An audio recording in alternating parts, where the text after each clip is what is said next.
இப்போ திமுக சைட்ல இருந்து பார்த்தீங்க அப்படின்னா, திமுக ஆதரவாளர்களா இல்லை கூட்டணிக்கு போகக்கூடிய கருணாஸ் மாதிரியான ஒரு நடிகர், திமுகவுடைய ஆஸ்தான பேச்சாளர்களாக இருக்கக்கூடிய லியோனி, ஆதரவாக இருக்கக்கூடிய கரு பழனியப்பன், நடிகராய் மட்டுமே இருக்கக்கூடிய வடிவேலு, இவங்க எல்லாருக்கும் பார்த்தீங்கன்னா தனித்தனி பொலிட்டிக்கல் இமேஜ்.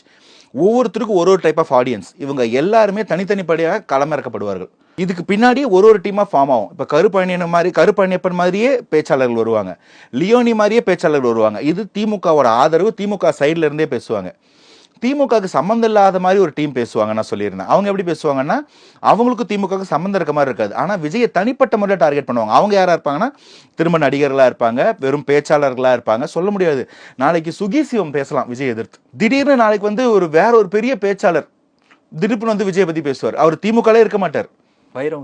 வைரமுத்து திமுக ஆதரவாளர் தான். நம்ம திமுக ஆதரவே இல்லாம இருப்பாங்க. அந்த டைம்ல தான் பயணிச்சிட்டு இருந்தாரு. இப்பவும் இல்ல இன்னும் கூட அவரை காப்பாத்திட்டு தானே இருக்காங்க திமுக. அதனால நான் அவரெல்லாம் வந்து திமுகவுடைய கருப்பழனியப்பன் மாதிரியான அவர் ஒரு ஸ்டாக். அவர் அது அடுத்த லெவல் ஸ்டாக். இன்னும் கொஞ்சம் நேரம் எலெக்ஷன் நெருக்க வரும்போது நீங்க பாப்பீங்க, வைரமுத்து வந்து அடுக்கு மொழியில் அழகா பேசுவார் விஜயை பத்தி எதிரா.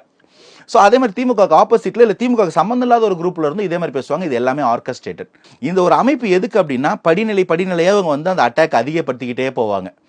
யாரோட பேச்சுக்கு எந்த அளவுக்கு நம்பகத்தன்மை இருக்கும், எந்தெந்த கருத்தை யார் மூலமா சொல்ல வைக்கணும், அங்க சொல்லக்கூடிய ஒரு கருத்துக்கு கவுண்டர் நரேட்டிவ் எப்படி யாரை வச்சு செட் பண்ணா கரெக்டா இருக்கும் அப்படின்ற வேலையோட வெளிப்பாடு தான் இது. எப்படி நம்ம தாவேக்க வந்து ஒரு படியா முன்னேறி அந்த எலெக்ஷனுக்கு கிட்ட வரும்போது ஒரு பீக் அடிப்பாங்கன்னு நம்ம சொன்னோமோ, அதே மாதிரி அதுக்கான கவுண்டர் எஃபெக்டும் இங்க ஒரு படியா ஏறிட்டே வரும். இன்னும் யார் யாரெல்லாம் பேச போறாங்க பாருங்க. அந்த சர்ப்ரைஸ்க்கு நம்மளாம் வெயிட் பண்ணணும். இப்படி பேசுறதுனால என்ன ஆகும்? அதாவது இது மக்கள் மனசுல வந்து ஒரு எண்ண அலையை கிரியேட் பண்றது. முதல்ல அங்கேருந்து ஒரு ரிப்பர்கஷன் வரும்போது அதுக்கு பதில் இல்லாமல் நம்ம இருந்துட முடியாது.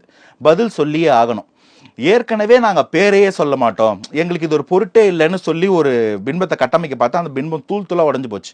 இன்னைக்கு பேசி ஆகணுன்ற நிலைமை வரும்போது யார் பேசலாம்? இப்போ இதை வந்து முதல்வரோ துணை முதல்வரோ அமைச்சரோ பேசினா என்ன ஆகும்? That becomes the official statement. பதில் சொல்லி ஆகணும், எங்களுக்கு சொல்லணும். ஆனால் நீங்கள் ஓப்பராக சொல்லிட்டோம்னா அவங்கள அங்கீகரிச்சதாயிடும். ஸோ சொல்லவும் முடியாமல் மெல்லவும் முடியாமல் ஒரு நிலைமை இருக்கும் தெரியுமா, பரிதாபத்துக்குரிய நிலைமை. அந்த நிலைமையில தே ஆர் ஸ்டக். பட் அந்த எதிர்வினை ஆற்றியே ஆகணும். அதனால் யாரெல்லாம் பேசினா வந்து அது கட்சி நிலைப்பாடு இல்லை, அவர் ஒரு கருத்தை சொன்னாருப்பா, அவர் எங்கள் ஆதரவாளர் அப்படின்னு சொல்லிக்கலாமோ அவங்கள இறக்குவாங்க. பத்தலைன்னா கட்சியில் இருக்கக்கூடிய பேச்சாளர் இருக்குவாங்க. அதுவும் பத்தலைன்னா தலைவர்களே பேச ஆரம்பிப்பாங்க. அதுதான் அவங்களுடைய ஸ்டெப் பை ஸ்டெப் அட்டாக். அப்படின்னு தலைவர்களே பேச ஆரம்பிக்கக்கூடிய ஒரு சூழ்நிலை இந்த 2026 எலெக்ஷன் டைம்ல நிகழுமா? கண்டிப்பா 200% நிகழும். எல்லாருமே வந்து விஜயை பத்தி பேசணும். விஜய் வந்து பிரைமரி பொலிட்டிக்கல் ஃபோர்ஸா தாவேக்காவை மாற்றணும்னு சொன்னார்.